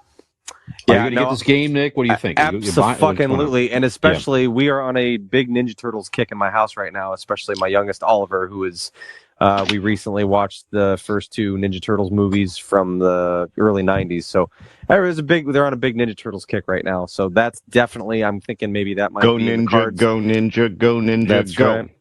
It might be in the cards for a birthday with Mr. The kids have coming up, especially Mr. Oliver in November. So that might be. He so forgot his. Did you hear that? He forgot his kid's name for a second. No, I was gonna say Yeah, that. he Well, I was like, Mr. the boys shit. have. I didn't want to give the boys have birthdays coming up, but I'm like, it'd probably be for his birthday. But yeah, no, I definitely want to get it. And actually, my buddy at Golden Heart Tattoo that does my tattoos, Greg Paramick, massive Ninja Turtles fan. That's like his thing. That's his very favorite thing. And he's had a countdown for this game to come out for months and months. I mean, every time I talk to him, we're asking when it comes out and all that stuff. So yeah, I'm sure he's very excited about it. He probably has it already, if I had to guess. But yeah, that's definitely a purchase that is near in my future. Very good. Dan, you're not much of a video game fan, but No, I haven't. I mean, we have I think an Xbox One, yeah, but it's in his bedroom. I don't know. I don't play it. Even when we had a PlayStation or whatnot, the only game I would play would be Jeopardy. Yep. So other than that, yeah, I wasn't really good. I'm not against them. I just was bad at them. I would get in a corner on the first person shooter games and blow myself up because I couldn't. I didn't get the whole concept with the toggle and like you'll between looking up and looking down or whatever and going forward. I'm good. I'll enjoy. I turn into an old Jewish woman when I talk about video games. That'll tell you exactly how I feel. Kaput. I'm okay. I'm okay. It makes me feel good. No, I would much prefer to watch somebody else playing. Make it like a movie for me. Play the game, be good at it or whatever. But it's not my deal. Okay. It's like give me the esports to get out of my face. Give me the esports. Right. What do you need it for? I did have when I did have the either the Nintendo, I did love that original Ninja Turtles game because those were a little simpler than now because you only had left and right. The arcade one or that's crazy hard one? The crazy hard one. I have that too. That's still anyway. Yep. Did you guys? Well, it's not. I mean, it was hard to beat it without like any help or whatever, like without the. Right. I say that all the time. Right. Oh, yeah, right. No, but I mean, it was like unless you had certain codes that you can put in, you go to the cheat code screen and you would type in your little code that you like found from the video game magazines, and like for example, on the one you could ride through the levels on an electric bike as Leonardo. So like all you have to do is type in that code, that RPM B.S.H.P. or whatever it was, and it would be like, you've unlocked an electric bike from RPM Bike Shop. Well, you too could unlock your very own electric bike experience by giving our good friends at RPM Bike Shop a call at 330-808-7792. They're located conveniently in Carrollton, Ohio, not too far from our neck of the woods. You can also find them by searching up their Facebook page. Just type in the search bar, RPM Bike Shop, and there you can see all of their lovely products that they offer. Also, check out their website. That's rpmbikeshop.com. So be sure to head on over that way and tell them that Convincing Idiots told you that their product can be unlocked in an arcade version of the Teenage Mutant Ninja Turtles video game. And then we'll go, I don't know what the fuck you're talking about. Do you want a bike or not? Fuck out of here. Cowabunga, Nick. Cowabunga. Cowabunga. I just want to say, because this is the first time I've drank this. I bought a 6-pack and I just opened it just now. This pumpkin ale have you guys heard of Schleifly? I don't even know how you pronounce that. SCHA or SCHLAFLY. Scheffley? I have not. But it is freaking terrific. Yeah, being that the true name of it cannot be communicated to me clearly, I can't tell you if I've had it or not. Somebody at one of the stores here, I'll show you the thing. Somebody at one of the stores told me that they just was available in Ohio this year, and that it was really good. It was this and the whole hog, or the number 1 or number 2. And this is Mhm. very good. So Nice. Okay, keep that in mind. I'm going to get some fall beer this weekend for annual For getaway not trip. Nick's So I party. guess- Yeah. for not Yeah. Nick's party. All right. Yeah. I'll be there, Nick. Thank you, You- Dean. We can That's be best good. friends for a night, can't we? Yeah. Oh, he doesn't sound excited. Yeah, I guess so. When I get there, can we hold hands? Yeah. No, yeah, buddy. Yay. We'll totally. Yeah. Yeah. That sounds great. All right, I think it sounds Can we great, touch guys. tips? What's it, Brian? What? We're going to take another break. Okay. Yeah, that's right. These guys can bond a little bit more. I'm going to come back and talk about our main topic tonight. Docking. Netflix. Netflix. Not docking. Netflix.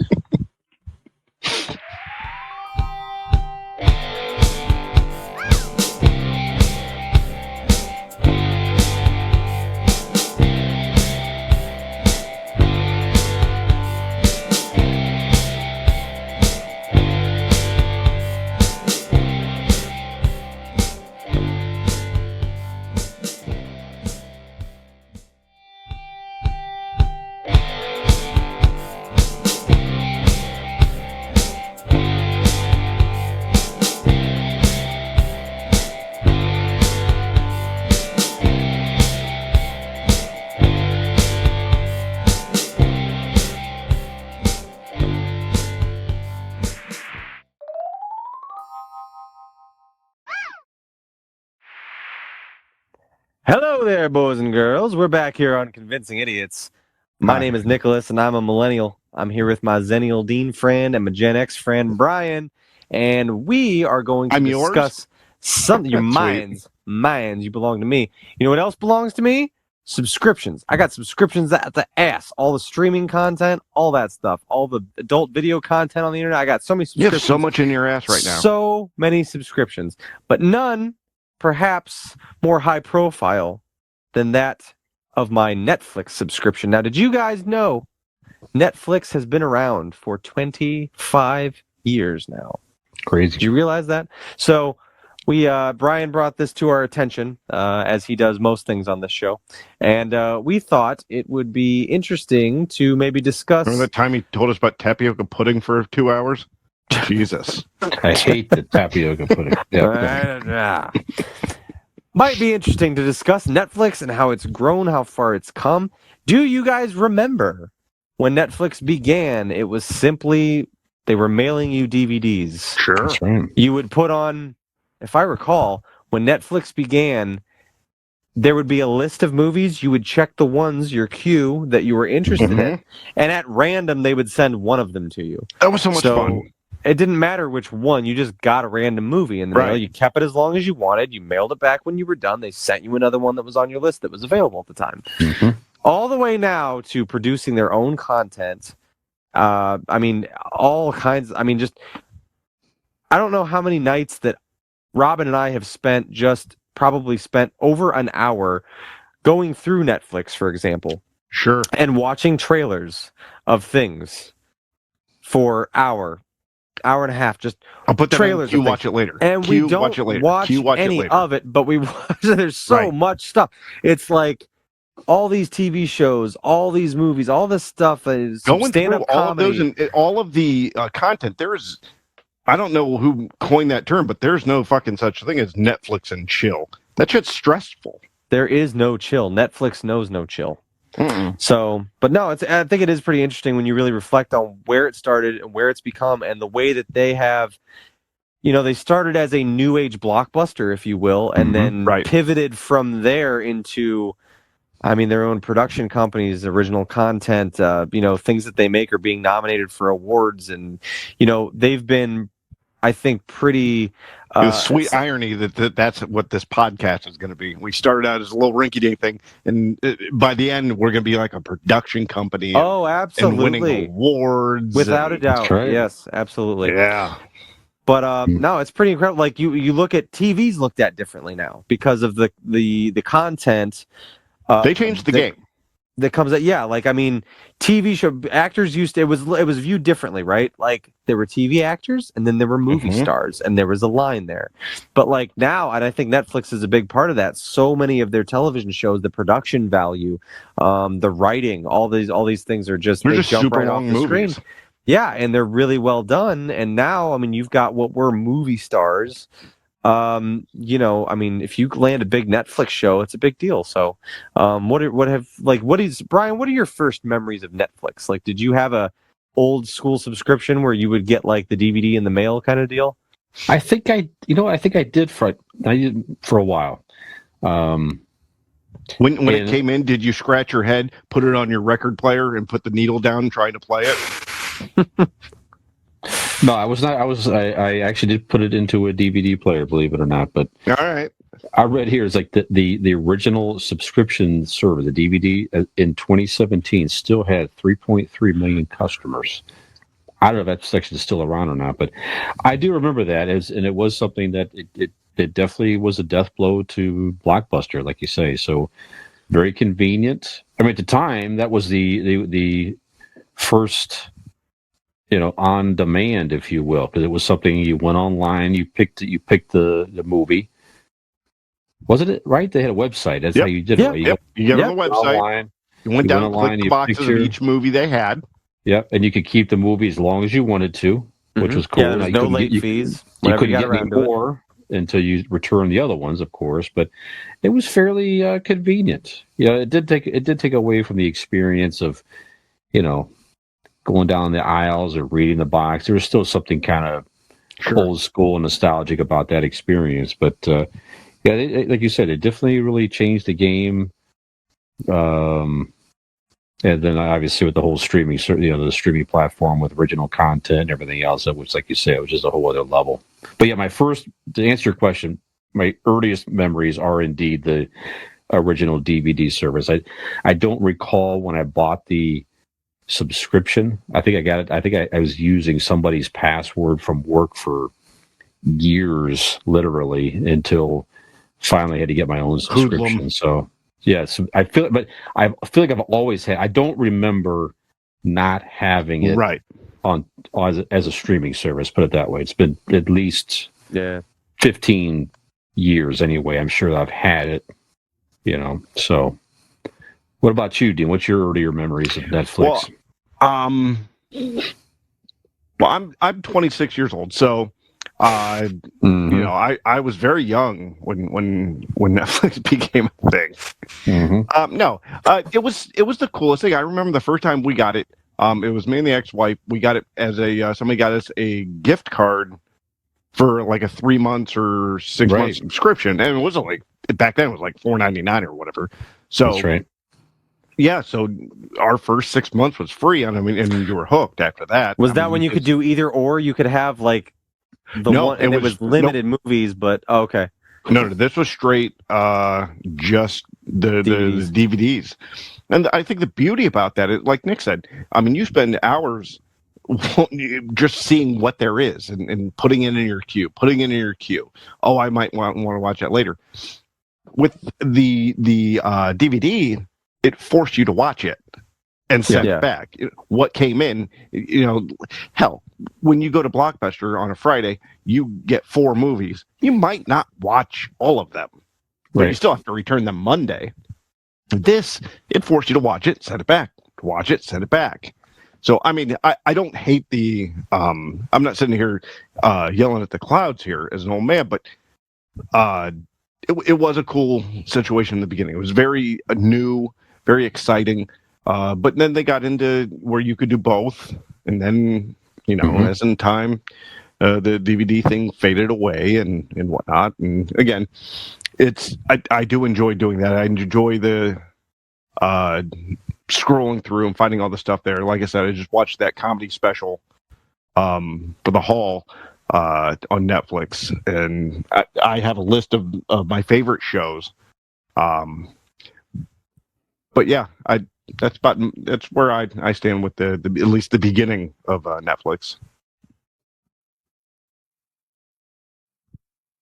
Whose turn is it to talk? That's good. That's good. I don't know. I'm done talking, so I didn't know if somebody's going to raise their hand. Do I point at somebody? Do you two just looking at me like you're just watching me masturbate? I don't know what's going on here.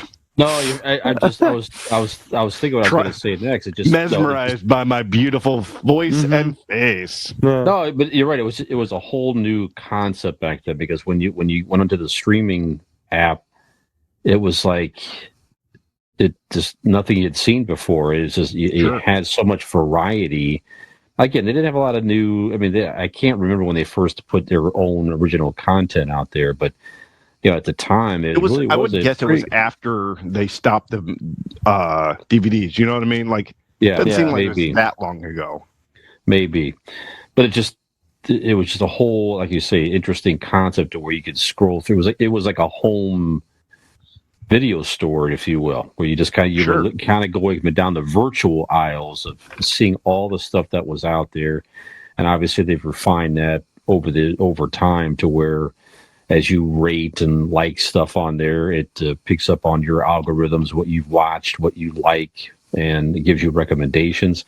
And now they have a new feature on there to where, if you're just like, I don't even know what I want to watch, they have this thing now. You probably surprise me. Yeah, you just click that, and it'll just pull up something that it thinks you might want to see if you just don't want to take the time and scrolling through a bunch of stuff. So they really organized it. They've refined that pretty well over the years. So, but so Dina, you kind of mentioned some of your shows. So, obviously they have tons of stuff out there that they've collected that they've had on there for a while. I mean, they've had some huge series on there temporarily with Seinfeld and Friends. They've had a lot of things on and off of there over time, but they've also come up with some good original content on shows and movies. Absolutely. Yeah. What is someone like? Can you guys when you guys think of Netflix original content, original shows, movies, or whatever? What is the earliest one that comes to mind? Like I said, I'd have to look it up. I don't know timeline wise what was the first or what I mean, original content. I don't know. To you, what in your head, what pops out? What the first one would be, and certainly there were bigger, and more. There were other big ones before this, but the first one that I remember feeling like everybody in the whole fucking world was watching it, and it was a Netflix original documentary, really, was when Making a Murderer came out, which is not really terribly that long ago. We're talking maybe, I don't know, 5-6 years ago, maybe. I don't know. Okay. But Making a Murderer, I remember being on Facebook. It's like everybody in the fucking world is watching the show, and it was everybody. I did too, man. We were in it, and that was a Netflix original documentary that followed that whole story. Like I said, certainly there were original shows or things like that before Making a Murderer, but I remember that being one of the really big ones that just really took over.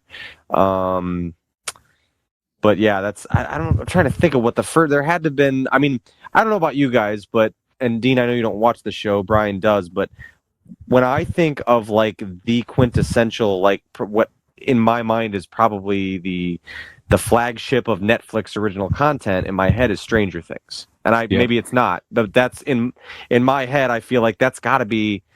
I can't think of one that's more successful than that. You know what I mean? The precursor to that, though, is Orange is the New Black. That was a good one. Yeah, you're right. Orange is the New Black was a big one. Yep, you're right. You said, I know that there was stuff before that, but that was pretty big. No, you're right. That was a big one. I completely forgot about it. Yeah, that was a good show too.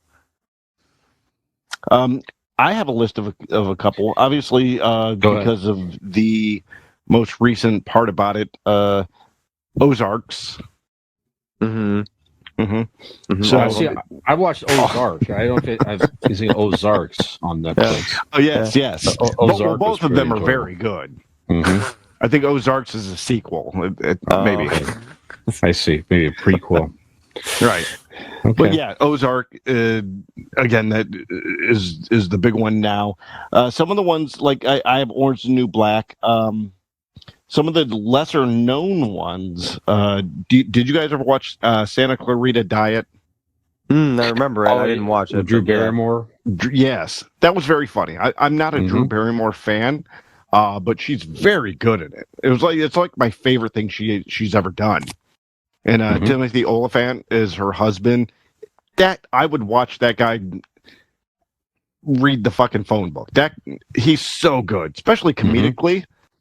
Yeah, whether it being the dad in Santa Clarita Diet or Cobb Vance in The Mandalorian, that guy's awesome. Or the porn producer and the girl next door. Right. Yeah, exactly. Did you guys watch The Travelers? The Travelers was a TV series from Netflix. It was about time travelers, and they came from the future to the past, and the way they were able to do it is they would have to time travel. They would have to take over a body of somebody that was just about to die, so they didn't affect the timeline. So, like, if they knew somebody was going to fall out in front of a bus, at that moment they would get into the body and take a step back and live, but that person wasn't supposed to live, so it didn't affect the timeline. And they had, the goal was for them to save the world or whatever from this dystopian society that was going to happen or whatever. But really good. Eric McCormick, I think that was his name, from Will and Grace. Yeah, he's the lead in it, and very good. Did you guys ever watch The Warrior Nun? No. Never heard of that. I know. All right, so it is the story. All right, so The Warrior Nuns is a medieval society of warrior nuns, but they're protecting a lot of the secrets and the whole kind of the Knights Templar deal, right? And there's always like the one chosen one, warrior nun. And when the series starts, there's this homeless girl who's like a paraplegic and she's about to die, and there's a whole battle that's happening around her, and she mistakenly gets chosen as the one, so she can now walk and she has superpowers, and she's just a hot girl kicking ass, right? And it's a really cool show. I mean, the choreography of the fight scenes and everything's really good. But yeah, Warrior Nun, it's very cool. Alba Baptista is the name of the lead character or lead actress in that.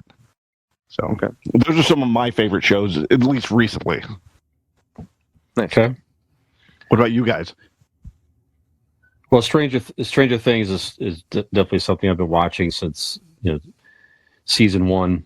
It's just well produced. The storyline is pretty interesting. The last season was pretty good. We talked about it on the prior episodes here. I think the season 4 is one of the better seasons, but well acted, well shot. The nostalgia is great, set in the 80s. And that was something that it's been around since 2016. So, I used to watch some of those with Peyton when she was a teenager, and it was something that we kind of bonded over a little bit too, is watching Stranger Things and talking about that and stuff. So that was kind of fun. And so Ozark, we talked about that already. I mean, it's definitely one of my favorite original series, period, anywhere. Great. Jason Bateman, fantastic. Everything. It's a lot of things we said before. If you've not seen The Witcher with Henry Cavill, I tried. So that one, I didn't get into it. Like I watched the first episode, and honestly, what it came down to was the blonde wig you didn't like, I believe, right? Yes, that's right. That's right. Didn't like the blonde wig. It annoyed me so bad. It's just an interesting role for him. It's good to see him in something completely different than Superman. It's just a whole different thing for him. So I was kind of the same way. I'm like, but there's another season of that out there I haven't picked up yet. But season 1 I thought was pretty entertaining. I love seeing him in a different role. The Unbreakable Kimmy Schmidt. Now, this is out a few years ago. Here. That was so good. Yeah, the one actress that was in The Office. She was locked away in like a cult for years. It was a fun comedy. It had a couple of seasons. I probably even finished the last season. Now that I say it here, but very funny. Very well written. Yeah, I need to go back and kind of finish that up here with so much other stuff to watch. But it is very, very good, funny original content. And John Hamm actually is the cult leader. Actually, the great he's John very Hamm is in the series. Glow, I thoroughly enjoyed about the gorgeous ladies of wrestling. Kind of sort of a loosely based on actual storyline and stuff. I thought that was great. I was sorry to see that show get canceled. Very entertaining. All the ladies in that were great. And they've got some good horror stuff out there. Good horror original series as well. Just a couple I put. Midnight Mass is a newer one. Again, just was released earlier this year, I think it was, or maybe last Halloween time. It's fairly recent, within the last year or so. I won't spoil it, but basically, weird things happen on a kind of a secluded town in a small town on an island. Why is the priest? The old priest disappears. This new priest comes in. Kind of strange. No, like he what's gets going killed, on. or like he's a magician. Nothing like that. It's a horror series, right? So, okay. Yeah. Gotcha. Squid Game. Now, Squid Game is a Korean show, but it was exclusively streaming on Netflix. And they had one season of that. That was last year. Now, do they play K-pop on that show? I've never seen it. They exclusively in the Squid Game kill several K-pop artists. Oh, okay. For amusement. Yeah, fair enough. No, but it's a very interesting concept. Poor people have a chance to play this game and win money, and find out that to win this game you poor people may be killed. And always a hoot. Sure. Yeah, if you can't spit on him, at least kill him, right? It's the least. That's right. That's right. And Nick, you mentioned just the making of a murderer during the pandemic in 2020, when everybody was first going. That was the one. Is that the Tiger King one? Yeah. I was going to bring that up. Yeah, and that was another one that was just like, everybody in the world watched that. Yeah, I'm like, oh my god! And there's still a new series is still coming out based on the Tiger King characters. They're doing a movie. Yeah. Is that maybe that's what I'm thinking? Yeah, they're doing a movie about it. Yeah, it was the what's her name? Kate McKinnon is Kate McKinnon. The Carol main, Baskin. Yeah, that's right. Yeah. So I'm Team Carol.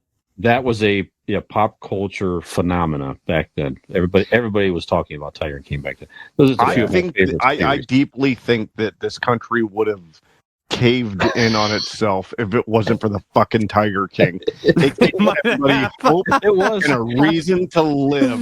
You know what? It was a good distraction with all the it's all everybody online. Like everybody could argue about politics and this is real and that's not real and vaccine and blah, blah, blah, but everybody came and was unified with the goddamn Tiger King online. Whether it be the timing Netflix, was genius. It was. Yeah. It was beautiful. I can't remember if they were going to roll it out later. Somebody made the great decision on, we've got this thing. Yep. Yeah. Put it out there now. Well, we're going to put it. No. Put it out there now. If you put it out today for the first time, it would bomb. Yeah. Nobody would care. Yeah. It was the timing is key. Yeah. Yep. Yes. 100%. Right. Granted, I got through the first half of the first episode. Fell asleep, woke up, and the series was almost over, and I'm like, yeah, fuck it. So I didn't go back. I just I pretty much know the story just by hearing everybody talk about it and listen to everything online. Not good enough. You have to see it. Well, I think it's past the point of expiration at this point. No. Really? Yeah, it's still all right. I'll give it one more shot. It's crazy how it really is. There's that is the perfect word to sum it up. It is fascinating. It really they do a lot. That's a good thing about Netflix is they do a lot of cool documentaries like that, like the crime documentaries. They did those Ted Bundy tapes. Yeah, those. That was weird and wild. Yeah. It was good. Those But they have, Untold like- ones, documentaries on the sports Yeah. stuff. That's where the Danbury Thrashers one came from, and different things like that. Yeah, Right. those were good. That's one when I do Trashers. go through that idea of like sitting through Netflix and like just scrolling, trying to find things to watch for 2 hours. That is my go-to is documentaries. Yeah, Just I'm with scroll you. through those because that Yep. if that's one thing they do right is Netflix does documentaries right. Nick, what about you? You mentioned, obviously, any other ones you want to mention? Some of your favorites? We touched on most of the ones that I was thinking of, but and I also wanted to shout out a show that I really, really love, and I believe season 3 is getting ready to come out pretty soon. A show called Dead to Me, which is a Netflix original show with Christina Applegate, and Oh, yeah, I haven't seen that I can yet. never Yeah. remember her name. She's a great actress. She's been in a million things that you've seen. I just can't. She was in like Freaks and Geeks and stuff. Anyway, that is a fantastic is show. not Panachuli, Linda Cardellini? Maybe dark-haired girl. She was in. She was the one that Mark Wahlberg was with in Linda like Daddy's Cardellini. Home. Yeah. Yep. That's her. So, but yeah, that's a fantastic show. So good. Again, very Your like a wife, good, your good wife dark dated comedy. her. Your wife dated her cousin. That's what she said. Yeah. Yeah. It's good dark comedy. Just a fantastic show. That's been a good one. And then I also really like What's that called again? Dead to Me. Dead to Me. Okay. Yeah. I like the things that like they brought back. They did a prequel television series to a childhood favorite movie of mine, The Dark Crystal, that came out in like the 80s. Oh, yeah. And they did The Dark Crystal Age of Resistance, which was a prequel TV series to that movie, with the Jim Henson puppets and everything. Just fantastic, like beautifully shot, really well done. They've just there's so many nooks and crannies and corners of Yep. they've had a lot of great kids shows. They've got one thing I really like a lot is like they've got a lot of these kids like choose your own adventure interactive shows, and I really appreciate that. Yes. Like that gives kids they'll get to a certain thing and then something happens and then the kid gets to pick, are you going to do this or are you going to do this, and it changes the way the story goes, like those old Goosebumps books. They So do that's that with the pretty cool. WWE, and Netflix did one last Halloween with the New Day and the Undertaker.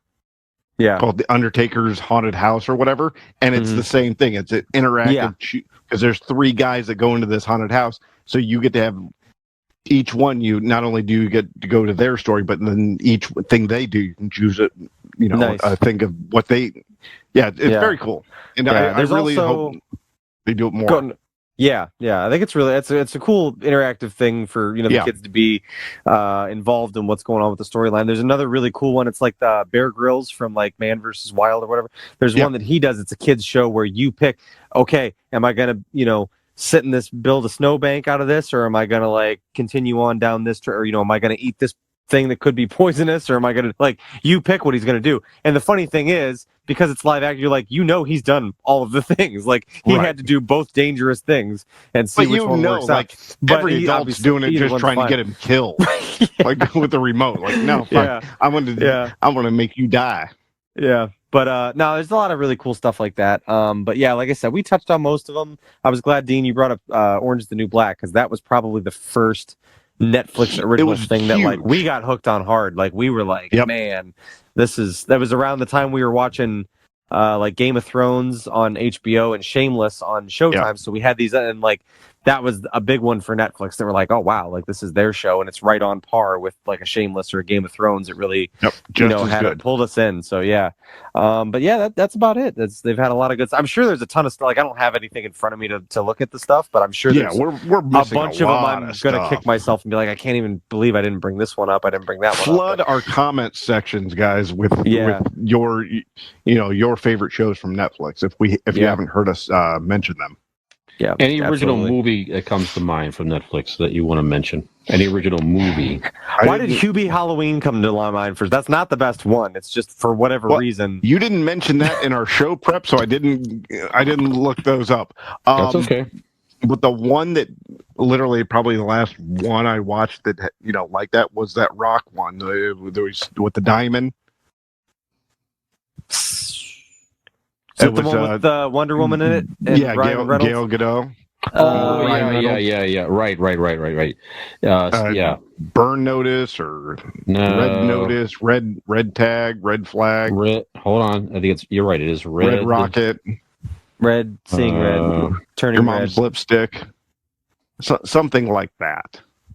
But yeah, I'm trying to, because they have a lot Red of Notice. good movies. You're right. Red It Notice. was Red Notice. There you go. Yeah, that was a good one. Yep. But yeah, they do have a lot of good movies. Like I said, I just at this moment, like right on the spot, I can't remember. That was the last one I watched. That's What right. was that one? Spencer Confidential, the one with Mark Wahlberg and Winston Duke. That was pretty good. That's pretty solid. That was a Netflix original, I think, as well. I will go into into a lot of stuff with it. Just a couple here I wrote down. The Irishman was huge. Martin Scorsese. Sure. Yeah, that marathon. It was 3 hours and 3.5 hours, but Joe Pesci came out of retirement for that movie originally, and was nominated for Best Supporting Actor. Robert De Niro. I mean, the whole gangster thing. If you like those type of movies, definitely worth a watch. Recently, Power of the Dog. Jane Campion, I think she won Best Director for that film, and that was with let's see, Kirsten Dunst was in this. Benedict Cumberbatch was nominated for Best Actor for this. Very, very good movie. Western, definitely worth a watch. Harder They Fall was also a Western starring a lot of black actors. It was like a black director. Yeah. Terrific movie. Matter of fact, it was the guy that plays Kang was the lead actor. Oh yeah, I've heard about that movie. Yeah. Yep. Yeah. Jonathan Majors. Idris Elba was in this. He's a bad guy, terrific bad guy. We only talked about it on prior episodes. He's terrific in anything he does. Yeah, go check that out. Adam McKay's movie "Don't Look Up," spoof on disaster movies. I hear that was fantastic. Very, very good movie. It's definitely it's almost eerily accurate as far as how it might happen. There were some recent disasters, like the heat wave. There was a major heat wave in Britain over this past summer, right? And there was a guy talking about it, and they compared the movie, some of these movie clips, to what was actually happening on television, where you had news anchors. They were saying, "Oh, it's a bummer. We want to hear good news," and the guy's like, "This is not good news. Right? This is very dangerous and stuff like that." Anyway, if you've not seen, I know you guys are like Eddie Murphy as well. Go check out Dolomite Is My Name. If you've not seen this movie on Netflix, hilarious. Dolomite it's a biography type movie.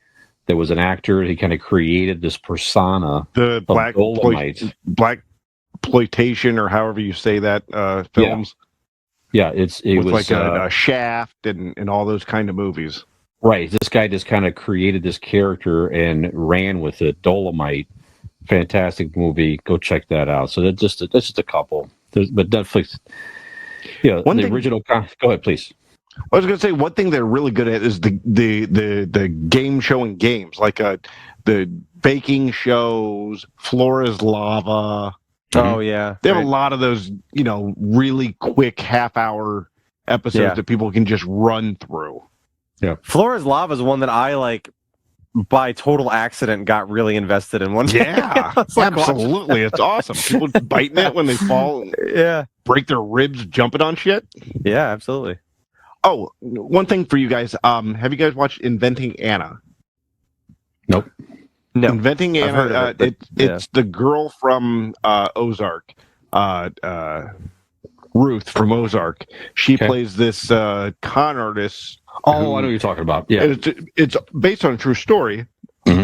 Where this girl, this con artist, dupes a lot of people from a lot of money, and like the real high society of New York. And this happened only in 2017, 2018, something like that. Okay. And stuff, but she has a German accent, or Austrian or something like that, but compared to her southern accent from Ozark, and then you see actual, when she won the Emmy, and you hear her actual just regular Midwestern accent. It's really crazy what she's able to do with her voice and her accent and stuff. I mean, that girl, she's fantastic. All right, so Netflix, I know it's getting late here. We got to start wrapping this up, I know. But so Netflix has lost a lot of subscribers over the last few years. So, which was new to them to lose subscribers. Obviously, there's tons of competition there. Have you guys thought about canceling your subscription? What keeps you a Netflix subscriber? Go ahead, Dean. Lonely Friday nights. Yeah. No, when I say lonely Friday nights, I mean as in like date night. Like, you know, me and Megan will sit on the couch and that we'll look for something. You know, it's giving you the option, and then there's such a large options on Netflix that why not keep it for, you know, whatever. Yeah, I don't even know. That's like $12.99 a month or whatever. I mean, it's So I mean, the options. And when I'm alone, I'll go to Netflix because I know that I have in my queue a bunch of shit that like nobody's going to watch with me, so I have to watch. Mm-hmm. So I pick that shit out alone. So it's still kind of a go-to as far as I want to watch something. I don't want to look at live television, and one of the first things you'll do is go to Netflix because of the variety. Correct. Okay. Correct. Nick, what about you, Nick? Yeah, same. Netflix is one of the big three. For me, Netflix, Hulu, and HBO Max are the three that if I'm just going to go look for something to watch, those are the three that I think the majority of the content that I watch is on. And like Dean said, at that price point, I think I pay like $13, $14 a month for Netflix. Right. It's not breaking the bank for me. I've had it all this time. I guess it's not so much of what keeps me there. It's just there's no reason to not continue to have it. They're always updating it. There's a good mix of new content along with like classic movies and older things that I want to watch as well. It's always rotating. Every month things are taken off, things are put on. You've never seen everything there is to see on Netflix. You know, it's always updating. You're always rotating through. So I've just never had a reason to drop it. It's not like porn sites where it goes, you've watched everything, and then says, come back when we have something new sometime. Everybody fucking now you're done. Right. Yeah. Yes. I've seen everybody do it. But no, it's just, it's one of the big three for me that I always just kind of go to. And I've just got no reason to not pay for it. It's not expensive, and there's a lot of good stuff on there. So, and like you said, I mean, as they add their own original content, I mean, it becomes about that too. You get hooked on a show or, their original movies. Everything that they put out is, good quality. So might as well hang on to it.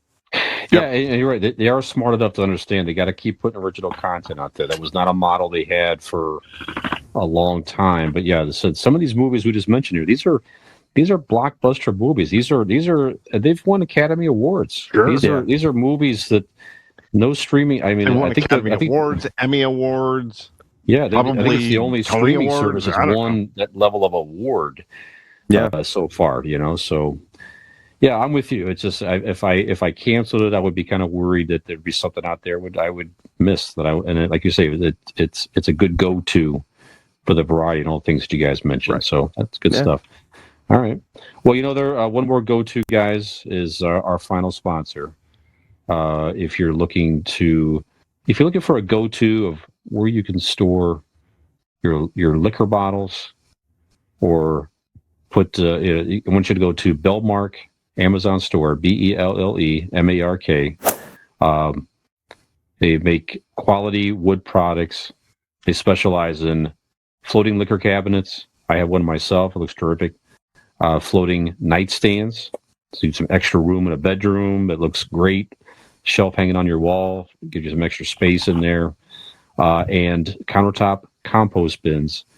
Go check them out. Bellmark, Amazon store, everything delivered right through the Amazon service, quickly, conveniently, and affordably. So we appreciate their support out there. And on that, gentlemen, and that brings us to another original content episode of Convincing Idiots. So no recycled shit around here. Nope, that's right. So nope. Nobody wants to hear it once, let alone twice. That's right. I don't know how you want to do the outro this evening, sir. I was trying to think of something to tie to Netflix somehow. Do you have any thoughts or anything like that? But whatever you want to do, sir. And sometimes take us out. Sometimes a classic is just in order. So maybe we'll just do a regular old outro. Maybe I can just tell you. There you go. Just like scrolling through a Netflix screen. Maybe I can just tell you different options that you have, and you can put whichever With of our your hand social. on your Johnson. That's right. You can put any of our social media accounts on your personal queue and go and subscribe, like, rate, review at your own pace whenever you deem fit. So in order to find that information, you could go to our Convincing Idiots link tree. So Google Convincing Idiots, LANKTREE, and there you will find social media accounts as well as ways that you can listen to this podcast and so much more. Also, feel free to mosey on over, scroll on over to convincingidiots.wordpress.com today. Sorry, yes, convincingidiots.wordpress.com. I got it right. There you can find all the aforementioned social media accounts, as well as you can learn things about us personally, different things like that. You can find all the different ways you can listen to us. Don't forget to check out our podcast Boxers or briefs on B.O.S. Code Media. So be sure to check that out if you have a smart TV, or just hit up the App Store on your phone, download B.O.S. Code TV today to check us out on there. We'll soon overtake Netflix, perhaps. That is correct. That's right. With us on there. With us on yes, there. Yeah. absolutely. Well, we'll be the reason. That's right. Mhm. Yes. Mm-hmm. Headed straight to the top. So for this episode of Convincing Idiots, I am a millennial and my name is Nick.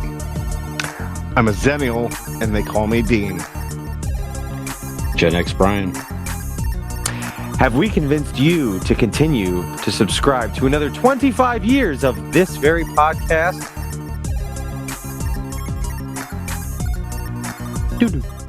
Hey there, if you like that video, or if you just like to watch us make fools of ourselves, please like and subscribe to this channel. We really appreciate it, and we hope to see you back here.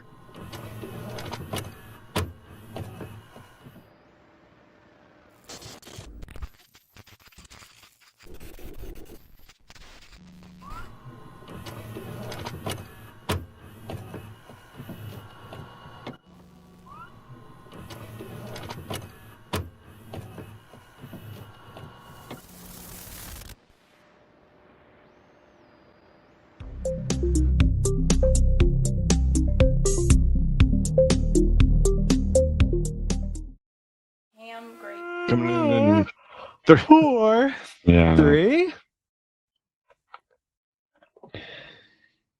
On this episode of Convincing Idiots. Let me try it again. Okay. Wait around and find I'll out. just- I'll just Fucker, figure- on this episode of What? Convincing You Idiots, don't have to count me in. You don't have to fuck count me around in. and It's find okay. out. That's There you right. go. That That's should be right. the promo. Fuck around and find out. Fuck around and Yeah. find out. Fuck around and find out. All That's right.